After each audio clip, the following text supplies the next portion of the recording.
हमारे सभी दर्शकों को क्रांतिवीर पत्रकार मदन लाहोरिया का नमस्कार।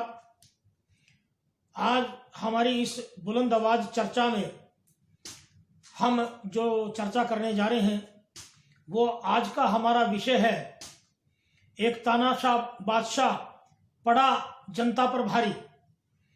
तो बंधुओं, आज हमारा जो विषय है वो हमारे भारत के एक जो तानाशाह बादशाह इस टाइम कुर्सी पर बैठे हैं, वर्ष 2014 से लेकर के वर्ष 2020 आ गया है। 6 वर्ष का शासनकाल उनका एक तानाशाह की तरह भारत के अंदर रहा है। और सभी दर्शकों से मैं उम्मीद करता हूं कि आप सभी दर्शक देखने वाले इस बात को अच्छी तरह समझ गए होंगे और बखूबी समझ बूझ रखते हैं कि वो ताना बादशाह कौन है, जो तानाशाह बादशाह कौन है, और हमारी भारत की जो जनता है वो किस प्रकार से पीड़ित है, और वो तानाशाह बादशाह हमारी देश की उस गरीब जनता, मध्यम वर्ग की जनता पर बड़ा भारी पड़ रहा है। तो आज सभी दर्शकों के मैं संज्ञान में लाना चाह रहा हूं कि मैं क्रांतिवीर पत्रकार मदन लाहोरिया पत्रकारिता के साथ साथ पिछले 20 वर्ष से ज्योतिष के क्षेत्र में भी हूं। और ज्योतिष की गणनाओं के अनुसार आज मैं आपको बताने जा रहा हूं कि जो तानाशाह बादशाह हमारे नरेंद्र जी मोदी बने बैठे हैं, इनकी स्वयं की कुंडली क्या कहती है। तो मैं क्रम वाइज आपको बता रहा हूं। हमारे इस तानाशाह बादशाह नरेंद्र मोदी जी का जन्म हमारे देश की आजादी के बाद 1950 का, विशेष तौर से देश की आजादी के बाद का कह रहा हूं, क्योंकि इन्होंने देश की आजादी का संघर्ष और नेताजी फौज का संघर्ष इन्होंने नहीं देखा। तो इन्हें देशभक्ति का पता क्या कि भारत आजाद हुआ कैसे, ये इनको मालूम क्या। अब आइए सीधी सीधी इनकी जो जन्म के समय की जो राशि है वो वृश्चिक राशि है। और हमने इनकी ज्योतिष की गणनाएं बहुत पहले कर ली थी। वर्ष 2014 में इनकी शनि की 7.5 का जो हमारा दूसरा ढैया लगा था, उस वक्त शनि ने इनको सत्ता का सिंहासन तो बंधुओं दे दिया, क्योंकि शनि संघर्ष जो व्यक्ति करता आता है उसका साथ तो देता है, परंतु जब वो सत्ता के सिंहासन पर बैठ करके और उसकी शनि की फौज जो जनता है उससे अगर वो दगा करता है, झूठ बोलता है और मक्कारी करता है, तो शनि उसको प्रताड़ता भी है और उसको सजा भी देता है। तो बंधु, मैं आपको ये बता रहा हूं इसी क्रम के अंदर कि वर्ष 2014 में जब हमारे ये तानाशाह बादशाह नरेंद्र मोदी सत्ता पर, भारत की सत्ता पर विराजमान हुए, उसके बाद आपके नवंबर 2014 में इनकी शनि की 7.5 का जो दूसरा जो जब ढैया लगा, उसके बाद वो ढैया 27 जनवरी 2017 तक चला। तो अब आप ये देखिए कि उस वक्त इनकी जो शनि इनके मस्तिष्क पर विराजमान था। हमारी इनकी जो राशि वृश्चिक राशि है और वो राशि हमारी मस्तिष्क मानी जाती है, इनके मस्तिष्क पर विराजमान था। इनके फैसले 2015 में ही गलत होने शुरू हुए। 2016 में इनके हाथ से नोटबंदी का फैसला लिया गया। अब यहां पे एक बात आती है डिमांड एंड सप्लाई की। मैं अभी सब साथियों को बता रहा हूं कि जब किसी चीज की डिमांड होती है तो उसकी सप्लाई दी जाती है, यानी राजनीतिक क्षेत्र में जब मांग होती है तो तभी ही वो कानून लाया जाता है पार्लियामेंट में। हमारे भारत में जनता की तरफ से नोटबंदी की कोई भी मांग नहीं थी कि नोटबंदी लागू की जाए। इन्होंने जानबूझ करके, इनके मस्तिष्क से फैसले गलत होते गए, नोटबंदी लगी।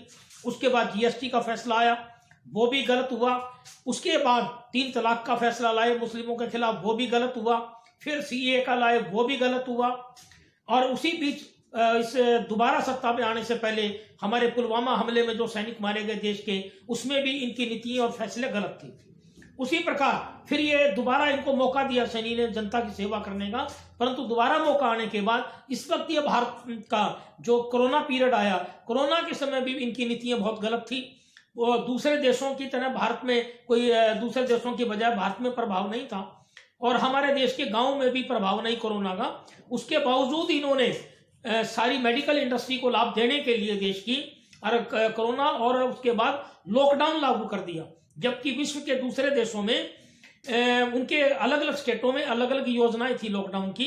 भारत में एक साथ लॉकडाउन, पूरा भारत, बसें, ट्रेन, सब व्यापार, इंडस्ट्री, फैक्ट्री एक समय में बंद कर दी गई, तो उससे आज देश पूरा आर्थिक खड्डे में चला गया।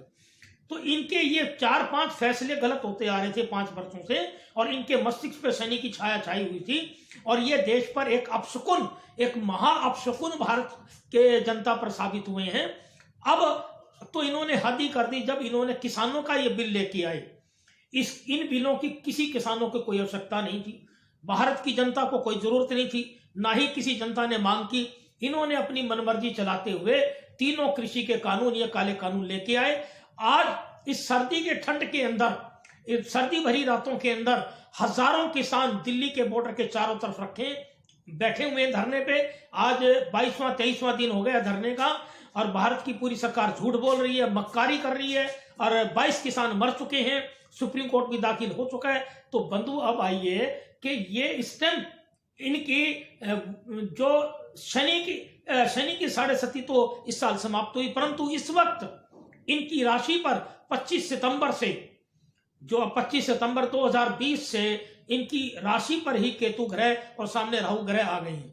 यानी कि अब इनको कुछ भी समझ बूझ नहीं हो रहा, भ्रम की स्थिति बनी हुई है, और ये 1.5 साल चलेगी। तो मेरा कहने का तात्पर्य यह है, इसी प्रकार हमारे हरियाणा के मुख्यमंत्री मनोहर लाल जी खट्टर का जन्म 1954 का है। उन्होंने भी कोई देश की आजादी का समय नहीं देखा, इसलिए ये भ्रम भरी बातें करते हैं। उनकी राशि वृष है, और उनकी राशि पर भी इस टाइम राहु है, यानी समझबूझ उनकी भी चली गई। इस वक्त वो पूरी समझबूझ खो चुके हैं हरियाणा के मुख्यमंत्री मनोहर लाल जी खट्टर। उसी समझबूझ ना होने की वजह से जो किसान शांति प्रिय तरीके से हरियाणा से गुजर रहे थे, पंजाब के किसान, उन पर वाटर कैनन, सड़कें खुदवाई, खड्डे खुदवाए, आखिर उसका बना क्या? सैकड़ों हजारों करोड़ रुपया सरकार का रेवेन्यू खत्म करके उसके अंदर खड्डे खुदवा करके आखिर में वो दिल्ली पर पहुंचे। अब सुप्रीम कोर्ट में मैटर चला गया। तो ये भ्रांति बनी हुई है, ये सितारों का जो प्रभाव है ये इनको समझ में नहीं आ रहा। ये बात करते हैं वेदों की और ग्रंथों की। मेरा ये दावा है, सारे दर्शक इस बात को अच्छी तरह गहराई से जांच भी कर सकते हैं कि ये धर्म की और वेदों की डींग मारने वाले लोग, अगर आप संघ कार्यालयों में देखोगे भारत के, तो संघ कार्यालयों के अंदर आपको मंदिर भी नहीं मिलेगा, और किसी संघ कार्यालयों के अंदर वेद पुराण भी पढ़ाए नहीं जाएंगे। केवल वो भगवा ध्वज लगा करके सुबह शाम भारत माता की जय के नारे मरवाए जाते हैं। इनका वेदों से कोई संबंध नहीं। आरएसएस के प्रचारकों का, भाजपा वालों का, ये केवल ढोंग रखते हैं। आज ये जो राजा है नरेंद्र मोदी के रूप में अपनी तानाशाही करते हुए एक देश की जनता पे बहुत बड़ा भारी बन चुके हैं। और मनोहर लाल जी खट्टर, हमारे हरियाणा के मुख्यमंत्री भी ये सितारों के दुष्प्रभाव की वजह से बिल्कुल हरियाणा की जनता पर भारी है। दूसरा इत्तेफाक की बात एक और है कि ये जो ड्रामा तो करते हैं धर्म और वेदों का, परंतु अगर आप इनके व्यक्तिगत जीवन में देखें तो ये कभी भी किसी अच्छे सलाहकार से, कि जो आपके वेदों की और जो ज्योतिष के सलाहकार अच्छे हैं, उससे भी ये सलाह देने थे। एक बात और बता दूं आपको मैं, कि जब माननीय अटल जी का समय था, तो उस वक्त हमारे देश के MHRD मिनिस्टर थे माननीय मुरली मनोहर जोशी। उन्होंने ज्योतिष को भारत की शिक्षा में पढ़ाई के लिए डाला, BSc, MSc एंड PhD। परंतु मोदी जी के राज्यकाल के अंदर कोई भी ऐसी यूनिवर्सिटी नहीं बनी कि जहां वेद और कर्मकांड पूजा पढ़ाई जाती हो। तो आप इनसे क्या उम्मीद करते हैं?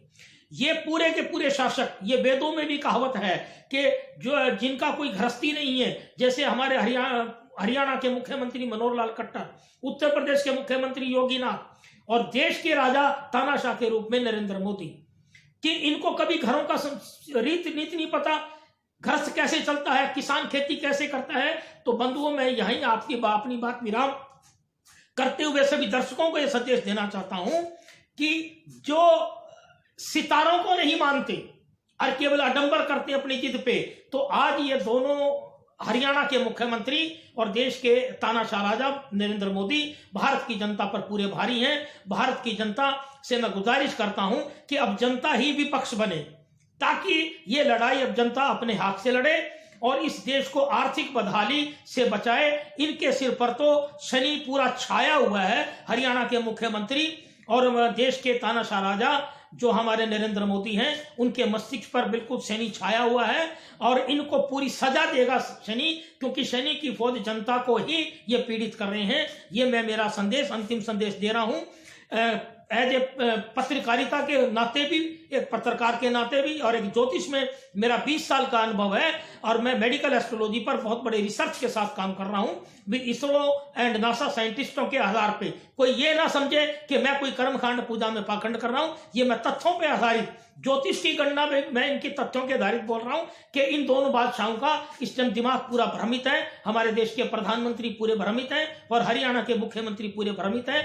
इनसे भगवान बचाए। अब जनता ही विपक्ष बन के अपनी लड़ाई को लड़े और इन किसानों की लड़ाई के अंदर पूरे हरियाणा की जनता और पूरे देश की जनता साथ दे। मैं अपनी वाणी को विराम करता हूं। जय हिंद, वंदे मातरम।